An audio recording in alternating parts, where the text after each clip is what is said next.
এক ভাই প্রশ্ন করেছেন, আইয়ুব আলাইহিস সালামকে আল্লাহ তাআলা যে পরীক্ষা করেছিলেন কার কথায়?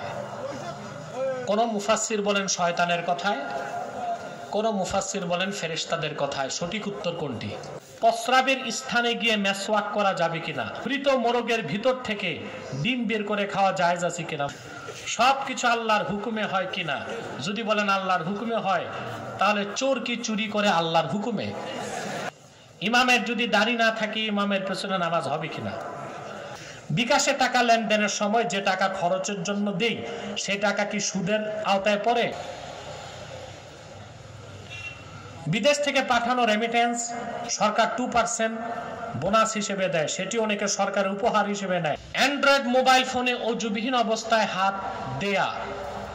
দ্বারা কোরআন তেলাওয়াত করা যাবে কিনা। কোন কোন মৌলবী বলে যারা ঈদ মিলাদুন নবী সাল্লাল্লাহু আলাইহি ওয়াসাল্লাম পালন করে তারা নাকি বলে কি একটা শব্দ আমি বুঝি নাই, ফাসিক।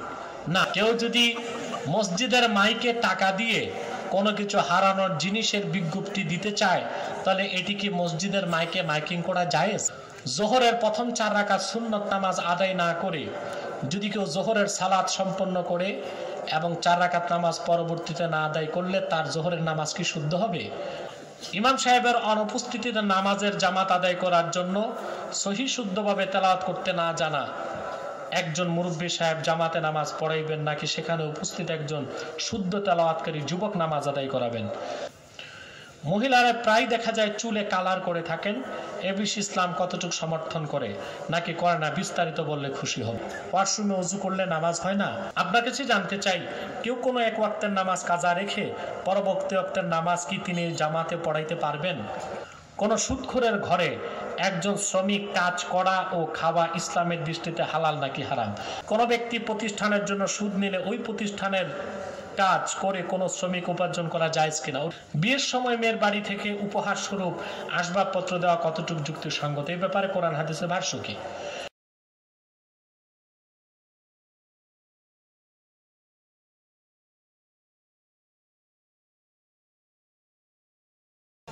এক ভাই প্রশ্ন করেছেন, আইয়ুব আলাইহিস সালামকে আল্লাহ তাআলা যে পরীক্ষা করেছিলেন কার কথায়? কোন মুফাসসির বলেন শয়তানের কথায়, কোন মুফাসসির বলেন ফেরেশতাদের কথায়। সঠিক উত্তর কোনটি? বিভিন্ন তাফসিরে কিছু ইসরায়েলি রাওয়ায়াত এসেছে, ইসরায়েলি রাওয়ায়াতগুলো গ্রহণযোগ্য নয়। তারাই এই রাওয়ায়াত করেছেন যে শয়তানের কথায়, এটা নির্ভরযোগ্য মত নয়। মূলত আল্লাহ তাআলা নবীগণের পরীক্ষা করেছেন, পরীক্ষায় উত্তীর্ণ করেছেন পৃথিবীর মানুষকে তাদেরকে দৃষ্টান্ত হিসেবে দেখানোর জন্য যে ইমানের পরীক্ষায় কিভাবে উত্তীর্ণ হতে হয়। এটা হচ্ছে আসল কথা। কথা বুঝতে পেরেছেন? তবে কোন কোন মুফাসসির বলেছেন যে ফেরেশতাগণ প্রশ্ন তুলেছিলেন আল্লাহর এত নেয়ামত পাওয়ার পর হযরত আইয়ুব আল্লাহর শুকরগুজার বান্দা থাকবেন কিনা, ধৈর্য ধরবেন কিনা। এই মতটিকে সমর্থন করা যায়। প্রস্রাবের স্থানে গিয়ে মেসওয়াক করা যাবে কিনা? না, এটা সুএ আদাব, চরম পর্যায়ের বেয়াদবি হবে। আপনি যখন প্রস্রাব করবেন তখন যদি মেসওয়াক করেন, এটা কিরকম একটা অশোভনীয় কাজ না? আদবের খেলাফ। কিসের খেলাফ? তবে আমি শুনেছি অনেকে পেশাবখানায় যে বিড়ি সিগারেট খায়, ওটা কাছাকাছি কাজ। পেশাব করা যা, বিড়ি সিগারেট খাওয়া কাছাকাছি কাজ, ওইটা একটা বিষয়। কিন্তু মেসওয়াকের মতো ভালো একটি আমল পেশাবখানায় যে করাটা, এটা আদবের খেলাফ, অশোভনীয় একটি কাজ। এই কাজটি করবেন না।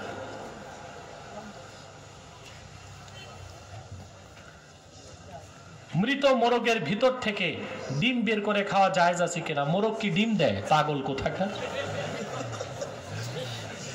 প্রশ্ন করছি, মৃত মোরগের ভিতর থেকে ডিম বের করে খাওয়া জায়েজ আছে কিনা? মোরগ কি ডিম দেয় নাকি? এই মৃত মুরগি মরে গেলে ভিতর থেকে ডিম বের করে খেতে পারবেন, তাতে সমস্যা নেই। সবকিছু আল্লাহর হুকুমে হয় কিনা? যদি বলেন আল্লাহর হুকুমে হয়, তাহলে চোর কি চুরি করে আল্লাহর হুকুমে? না, এই প্রশ্নটা মুমিনের না, এটা সংশয়বাদীদের প্রশ্ন। কাদের প্রশ্ন? সংশয়বাদীদের প্রশ্ন। সকল ভালো কাজের নিসবত বা সম্পর্ক আল্লাহর দিকে করা যাবে, আর কোনো একটি খারাপ কাজের দায় মহান আল্লাহর দিকে দেওয়া যাবে না। কথা বুঝতে পারছেন? এখন আপনি যদি বলেন তো চোর চুরি করে কেন? আল্লাহ যদি তকদিরে লিখে নাই রাখতো সে চোর হবে, তো চোর হলো কেন? তকদির বিষয়টা আপনাকে বুঝতে হবে। আমি এক বুদ্ধিজীবীকে প্রশ্নের উত্তরটা দিয়েছিলাম, আপনারা দেখেছেন। আমরা যখন এসএসসি পড়েছি তখন আমাদের একটা অপশনাল সাবজেক্ট ছিল কম্পিউটার সায়েন্স। তবে সেটাই ফেল করলে কেউ প্রমোশন ঠেকতো না, প্রমোশন দেওয়া হতো। এসএসসিতে আমাদের সময় কোনো গ্রেডিং সিস্টেম ছিল না, তখন ছিল stand, star, first division, second division, third, তারপর ফেল। এখন তো জিপিএ 5 টাইপ কি যেন হয়েছে একটা, এটা আমি বুঝি না। তো যখন আমি পরীক্ষা দিব এসএসসি, তার 21 দিন আগ থেকে আমি অসুস্থ ছিলাম, অনেকগুলো রোগে আক্রান্ত। আপনার ভাইরাস ফ্লু, ভাইরাস ফিভার, বসন্ত আমার চোখেও হয়ে গেছিল। আমি কোনো বই ধরতে পারি নাই, বুঝতে পারছেন? আমার আব্বা হুজুর রহমতুল্লাহ তখন আমাকে বলেছেন, মনে করো তুমি ফেল করবে, এটা মনে করি পরীক্ষাটা দাও এসএসসিতে। আমিও বলতেছি তুমি ফেল করবা, আর তুমিও মনে করে নাও কি ফেল। আমাকে তখন স্পেশালি পরীক্ষার হলে পরীক্ষা দিতে দেওয়া হলো, ল্যাব তোষক সব সহ। অনেকটা শুয়ে শুয়ে পরীক্ষা দিয়েছি আমি। আলহামদুলিল্লাহ, মুহাম্মদ সাল্লাল্লাহু আলাইহি ওয়াসাল্লামের সদকায় আমি তখনও এসএসসিতে হায়ার ফার্স্ট ডিভিশন, প্রায় স্টারের কাছাকাছি রেজাল্ট পেয়েছিলাম। আলহামদুলিল্লাহ, আমার কোনো সমস্যা। কিন্তু পরীক্ষার রেজাল্ট বের হওয়ার আগে আমাদেরকে যে স্যার গণিত পড়াতেন, তিনি শুনেছেন আমি অসুস্থ, বুঝেন নাই? পরীক্ষা চলাকালীন তিনি বলেছেন যে ও ফার্স্ট ডিভিশন পাবেই। এখন আপনারা বলুন তো, স্যার বলেছে ফার্স্ট ডিভিশন পাবো, সেজন্যই কি আমি ফার্স্ট ডিভিশন পেয়েছি? কথা বলেন। নাকি ক্লাস 6 থেকে 10 পর্যন্ত তিনি আমাকে পড়িয়েছেন বলে ধারণা করতে পারছেন যে সে তো ফার্স্ট ডিভিশন পাবে? ঠিক না? ক্লাসে একজন শিক্ষক ছাত্রকে বলে, তুই তো ডাব্বা মারবি, ফেল। ছাত্রটা ফেল করছে, দোষটা কি স্যারের? আল্লাহ অতীত বর্তমান ভবিষ্যৎ সব জানেন। কে চুরি করবে ওটা তিনি জানেন, তকদিরে লিখে দিয়েছেন এটা চোর। অতএব এই চুরির অপরাধ মহান আল্লাহর দিকে যাবে না, ঠিক না বলেন? সেই অপরাধ চোরের নিজের। চোরের। দ্বিতীয় কথা, কাজ দুই প্রকার, একটা উমুরে ইখতিয়ার আর একটা উমুরে গায়র ইখতিয়ার। কিছু কাজ আল্লাহ মানুষের ইচ্ছায় দিয়েছেন, কিছু মানুষের ইচ্ছায় দেন নাই। ভালো কাজ মন্দ কাজ করার ক্ষমতা আল্লাহ মানুষকে দিয়েছেন, কিন্তু প্রয়োগটা মানুষ করে। কথা বলে না?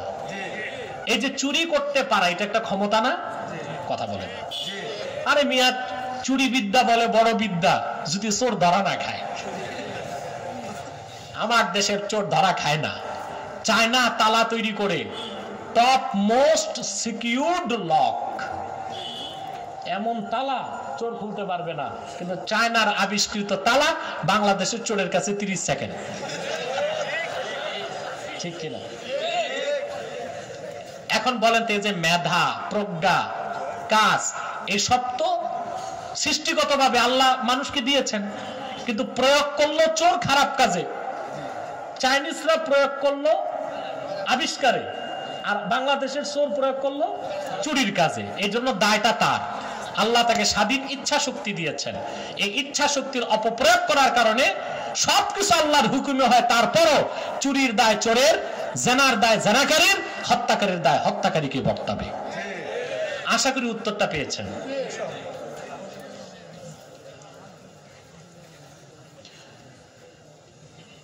ইমামের যদি দাড়ি না থাকে, ইমামের পেছনে নামাজ হবে কিনা দেখতে হবে, ইমাম হিজরা কিনা।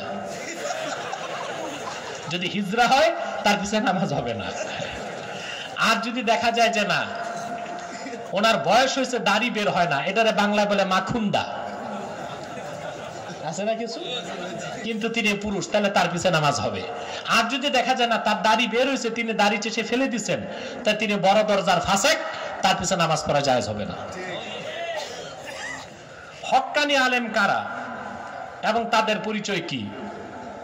আরে ভাই, কোনটা গোলাপ ফুল আর কোনটা গেন্দা ফুল? তা তো দেখলেই বোঝা যায়। এটা কি বুঝাই দিতে হবে? কথা বলে না। গোলাপ ফুল দেখলে বোঝা যায়, গেন্দা ফুল দেখলে বোঝা যায়, ঠিক কিনা? আবার পুকুরে কিছু জঙ্গলি ফুল হয়, তা তো দেখলে বোঝা যায়। তাকে পরিচয় করাই দিতে হবে? আপনি নিজে পরিচয় খুঁজে নেন, সব বুঝেন, ভালোটা আর খারাপটা বুঝেন না। বিয়ে করতে গেলে বউ দেখে চিনে নিয়ে আসে ভালোটা, মাছ কিনতে গেলে ভালো করে টিপে টাপে দেখে পচা না ভালো, ঘি কেনার সময় আঙ্গুলে নেয়, হাতে ঘষে নাকে লাগায় ঘি খাঁটি কিনা। শুধু কোনটা ঠিক কোনটা বেঠিক, কোন আলেম ঠিক কে ঠিক না, এটা দেখার সময় আপনারা কুম্ভকর্ণ হয়ে যান। ওয়াশরুমে গোসল ও ওযু করার সময় দোয়া করা যাবে কিনা? না, দোয়াটা অন্তরে পড়বেন, মুখে পড়বেন না, মাকরু হবে। আপনাদের কি পয়সার অভাব যে কাগজ পান না, পোস্টার হ্যান্ডবিল ছিঁড়ে ছিঁড়ে প্রশ্ন লিখেন?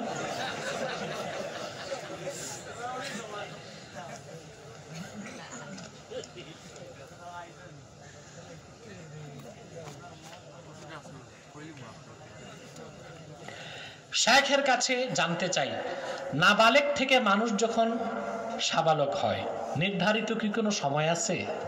আরে ভাই, প্রশ্নটা মজার করছে না।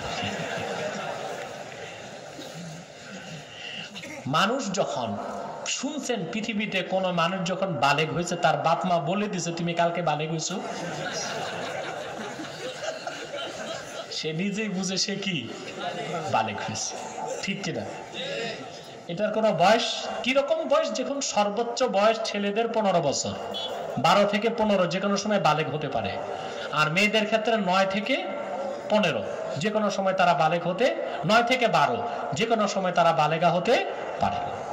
আর বালেগা হলো কিনা এটার জন্য ইনভেস্টিগেশনের দরকার নাই, বাপ মাকে বলতে হয় না, সে নিজে উপলব্ধি করতে পারে আমি হইছি।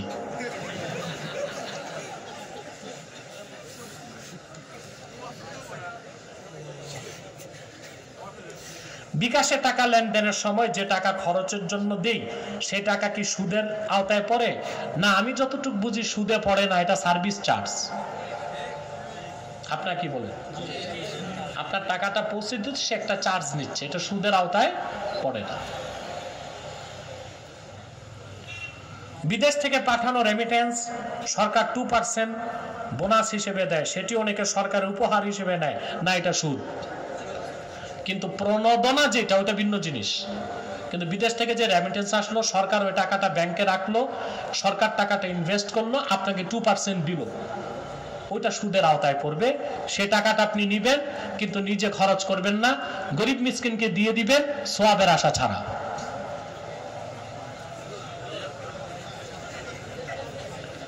তেলাওয়াতের সময় কারোর সাথে পড়া যাবে কিনা?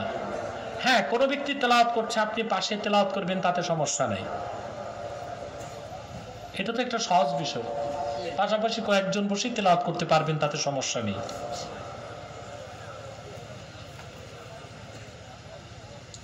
এক ভাই প্রশ্ন করেছেন, মহানবী হযরত মুহাম্মদ সাল্লাল্লাহু আলাইহি সাল্লাম একটি দিন আমাদেরকে দিয়েছেন, তাহলে 4 মাযহাবের উৎপত্তি হলো কিভাবে? সুন্দর প্রশ্ন করেছেন ভাই, আপনার মনে মাযহাব বুঝতে কষ্ট হচ্ছে। 4 মাযহাবের লোক আল্লাহর বান্দা, মুহাম্মদ সাল্লাল্লাহু আলাইহি ওয়াসাল্লামের উম্মত, এবং একটি পরিপূর্ণ দ্বীন ইসলামের অনুসরণ করে। কোরআন কারীমের তাফসীর পৃথিবীতে কয়টা আছে বলতে পারবেন? কথা বলে না। কোরআন তো একটাই, তাফসীর তো অনেক আছে, সবগুলোই তো নির্ভরযোগ্য যদি তা সঠিক তাফসীর হয়। তাফসীর ইবনে কাসির, তাফসীর বাগাবী, তাফসীর খাজেন, তাফসীর মাদারিক, তাফসীর ইবনে আবি সাউদ, তাফসীরুল কবির, তাফসীর বাগাবী, তাফসীর তাবারি, তাফসীর কুরতুবী, এরকম অসংখ্য নির্ভরযোগ্য তাফসীর আছে। প্রত্যেকটাকে আমরা সঠিক বলে পড়ি, অধ্যয়ন করি। ঠিক একদিন ইসলামের ব্যাখ্যা মাযহাবগুলো দিয়েছে, একজনের থেকে সুন্দর আরেকজন দিয়েছে। সবচেয়ে সুন্দর যে দিয়েছে হানাফি মাযহাব, সবচেয়ে সুন্দর দিয়েছে আবু হানিফা, সেজন্য তিনি ইমাম আযম। 4 মাযহাব হক, যে কোনো একটি মাযহাবের থেকে আপনি ইসলামের বিধানগুলোকে মানবেন, গাইড হিসেবে, ব্যাখ্যা হিসেবে, আর কিছু না।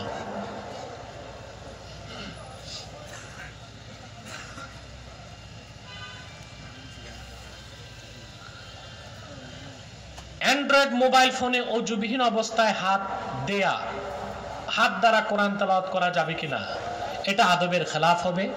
কারণ আপনি যখন মনিটর ওপেন করলেন, কোরআন কারীমের আয়াতগুলো ভেসে উঠলো, তখন আর ওযু ছাড়া অ্যান্ড্রয়েড মোবাইল হাত দিতে পারবেন না, মোবাইল বন্ধ থাকা অবস্থায় ধরতে পারবেন। কথাটা বুঝেন নাই?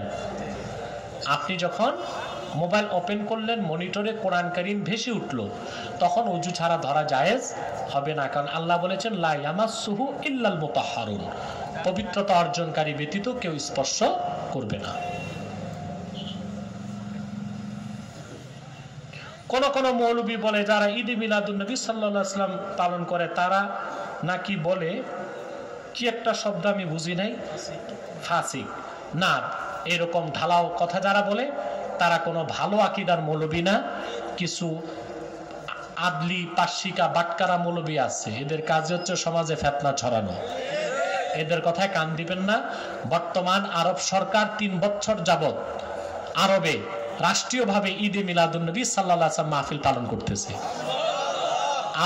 আরবের সর্বোচ্চ উলামা পরিষদ একত্রিত হয়ে ফতোয়া দিয়েছেন, ঈদে মিলাদুন নবী সাল্লাল্লাহু আলাইহি ওয়াসাল্লাম মাহফিল পালন করা আল্লাহ রাসূলের খাঁটি উম্মতের মহব্বতের নমুনা।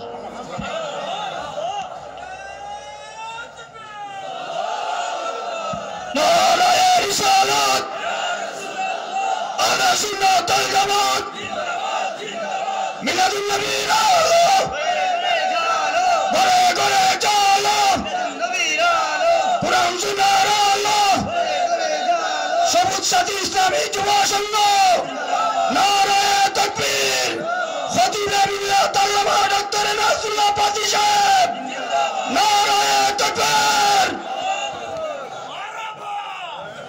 কেউ যদি মসজিদের মাইকে টাকা দিয়ে কোনো কিছু হারানোর জিনিসের বিজ্ঞপ্তি দিতে চায়, তাহলে এটি কি মসজিদের মাইকে মাইকিং করা জায়েজ? দেখুন, এই ক্ষেত্রে ফাতোয়া হচ্ছে, মসজিদের মাইক যদি মসজিদের জন্য ওয়াকফ হয়, বুঝলেন, তো এটা শরীয়তের পরিভাষার নাম মালে মওকুফা, মসজিদের জন্য ওয়াকফকৃত। সেই মাইকে আজান, ওয়াজ, দিনই কাজ ছাড়া অন্য কিছু করা জায়েজ না। হারানো বিজ্ঞপ্তি বা এগুলো যদি করে, সেটা আসলে দুঃখজনক হলেও সত্য, জায়েজে পড়বে না। আর মাইক দেওয়ার সময় যদি ওয়াকেফ, যিনি ওয়াকফ করেন, তিনি যদি নিয়ত করেন আজান হবে, পাশাপাশি এলাকার সামাজিক কাজ হবে, তাইলে জায়েজ হবে। বুঝতে পারছেন?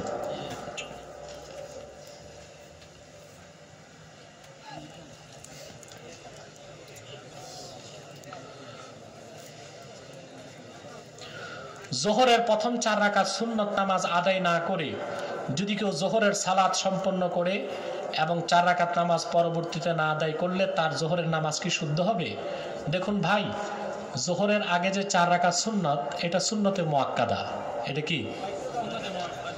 যদি আপনি আগে পড়তে না পারেন, জোহর ফরজ পড়ে 2 রাকাত সুন্নত মুআক্কাদা পড়ে এই 4 রাকাত পড়ে নেবেন। যদি এই 4 রাকাত আপনি না পড়েন, এতে জোহরের সমস্যা হবে না, ফরজ আদায় হয়ে যাবে। কিন্তু 1 দিন 2 দিন বিশেষ কারণে যদি ছেড়ে দেন, গুনাহগার হবেন না। কিন্তু আপনি যদি নিয়মিত সুন্নতে মুআক্কাদা ছেড়ে দেন, তাহলে আপনি গুনাহগার হবেন। কারণ ফতোয়া শামিতে এসছে, ইয়াসামু বিতারকি সুন্নাতিল মুআক্কাদা কাল ওয়াজিব। ওয়াজিব তরক করলে যেমন বান্দা গুনাহগার হয়, সুন্নতে মুআক্কাদাও তরক করলে সে ওই রকম গুনাহগার হবে। কথা বুঝতে পারছেন? আর মোল্লা আলী কারি মিশকাতুশ শরা মিরকাতে লিখেছেন যে ইন্না তারকা সুন্নাহ ইউআদ্দি ইলা জান্দাকা, নিয়মিত কেউ যদি সুন্নতে মুআক্কাদা ছাড়তে থাকে, ধীরে ধীরে সে নাস্তিক হয়ে যাবে।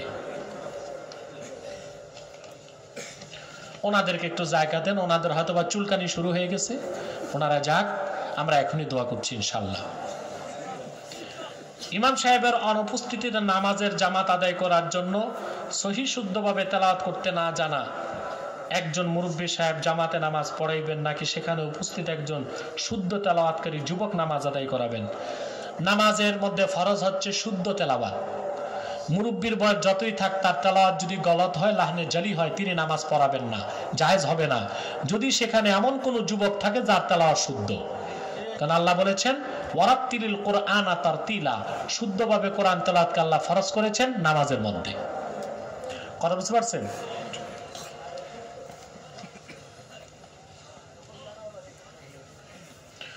মহিলারা প্রায় দেখা যায় চুলে কালার করে থাকেন, এ বিষয়ে ইসলাম কতটুকু সমর্থন করে নাকি করে না, বিস্তারিত বললে খুশি হব। হ্যাঁ, এখানে শর্ত আছে, যদি যুবতী মেয়ে আর যুবক তাদের চুল যদি পেকে যায়, পুরুষের দাড়ি পেকে যায় যৌবনকালেই, তাহলে তারা কালো খেজাব ব্যবহার করতে পারবে, গুনাহ হবে না। কিন্তু বুড়া আর বুড়ি পরিণত বয়সে যদি চুল পাকে আর কালো খেজাব লাগায়, এটা গারার, এটা ধোকা, এজন্য এটা মাকরুহ তাহরিমা। এছাড়া কালো ছাড়া যুবক হোক, যুবতী হোক, বুড়া হোক, বুড়ি হোক, যে কোনো ধরনের খেজাব ব্যবহার করতে পারবে, চুলেও দাড়িতেও। কথা বুঝতে পারছো?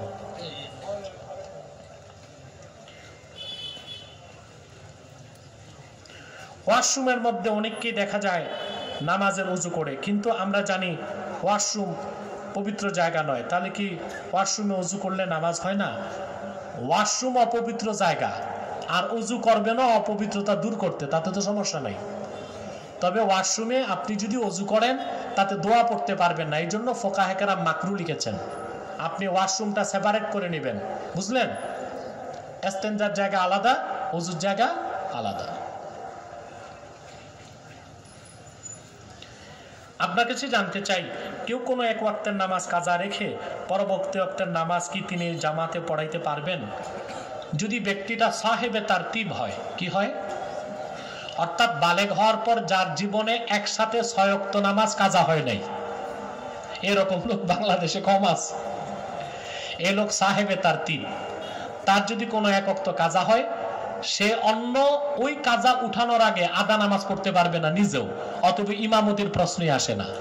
কিন্তু বালেগ হওয়ার পর কারো যদি এইরকম 6 ওয়াক্ত না অধিক কাজা হয়ে থাকে, সে আদা নামাজ পড়ে পরে কাজাটা তুলতে পারবে। ঠিক সেভাবে সে ইমামতিও করতে পারবে, পরে তার কাজাটা তুলে নিতে পারবে।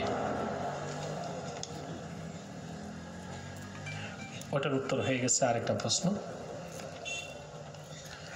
আরেকটা ব্যাংকিং এর প্রশ্ন করা হয়েছে, এগুলো আমি মুখে দেই না, আমাদের দারুল ইফতাতে প্রশ্ন করলে আমি লিখিত উত্তর দেব ইনশাআল্লাহ। ইমান চলে গেলে কিভাবে নবায়ন করতে হবে? সুন্দর প্রশ্ন করেছেন। আপনি যদি ইমান চলে যায় কুফরির কারণে, আপনি কলেমা শাহাদত পড়বেন, ইস্তেগফার পড়বেন, আর যে কুফর হয়েছে সেটার জন্য আল্লাহর কাছে অনুশোচনা করবেন, আল্লাহ আপনাকে মাফ করে দিবেন।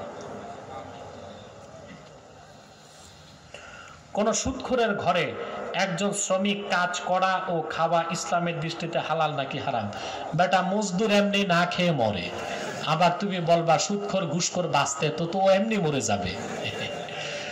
শ্রমিক যাবে সুদখোরের বাড়িতে কাজের বিনিময়ে খেতে, এতে শ্রমিকের কোনো সমস্যা নাই।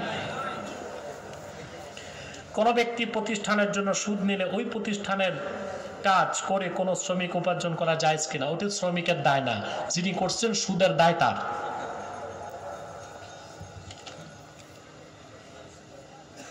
বিয়ের সময় মেয়ের বাড়ি থেকে উপহার স্বরূপ আসবাবপত্র দেওয়া কতটুকু যুক্তিসঙ্গত? এই ব্যাপারে কোরআন হাদিসের ভাষ্য কি? মেয়ের পক্ষ থেকে মেয়ের বাপ যদি পুরা বাড়িঘর লিখে দিয়ে দেয় ছেলেরে, জায়েজ আছে। কিন্তু ছেলের পক্ষ থেকে ডিমান্ড করে, দাবি করে মেয়ের পক্ষ থেকে কিছু নেওয়া হারাম, যৌতুক না জায়েজ। কথা বুঝতে পেরেছেন? তবে অনেকে ঘর জামাই হইতে ভালোবাসে, নিজে ঘর জামাই বলতেও ভালোবাসে।